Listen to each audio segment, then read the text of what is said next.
யோக ஞான சித்தர் ஓம் ஸ்ரீ ராஜயோக குரு சரணம். நிறைய நூல்கள்லாம் பார்த்தா ராஜயோகம் சுவாமி விவேகானந்தா கூட எழுதியிருக்காரு, ராஜயோகம் பற்றி எழுதியிருக்காரு. இந்த யோகத்தை பற்றி ரொம்ப ரொம்ப சிறப்பாக பதஞ்சலி முனிவர் அதை பற்றிலாம் சொல்லியிருக்காரு. ஆனால் இந்த பிராணசக்தியை வசப்படுத்தக்கூடிய விஷயங்களை தெளிவாக பிராணசக்தினா என்ன அப்படின்றத மட்டும்தான் விளக்கங்கள் இருக்குது. 100% விளக்கம் நிறைய இருக்குது. ஒரு புத்தகமே அதுக்கு இருக்குது. பிராணாயாமம் அப்படின்றது அந்த பிராணசக்தினா என்ன, அதுதான் அந்த பஞ்சபூதங்களோடு இணைஞ்சு செயல்படுது அப்படின்றது.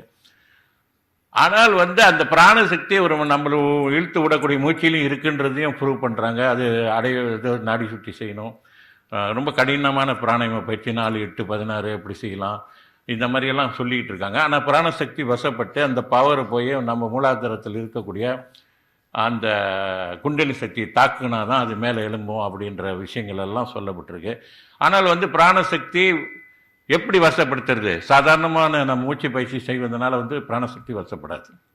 ஏன் அந்த மாதிரி வச்சுருக்காங்கன்னா, உண்மையாக ஒரு குருக்கிட்ட போயிட்டு இப்போ ராஜயோகம் எடுத்துக்கிறோம், ஏதாவது ஒரு முறை உண்மையான அந்த நிலை சித்தர்களோட வழியில் உள்ளவங்க யோகம் செய்கிறவங்கிட்ட போய் நீங்கள் தீட்சப்பட்டாலும் ஆட்டோமேட்டிக்காக அது வசமாகும். அதனால தான் அதை பற்றி விரிவாக சொல்லலை. யோக ஞான சித்தர் ஓம் ஸ்ரீ ராஜயோக குரு சரணம்.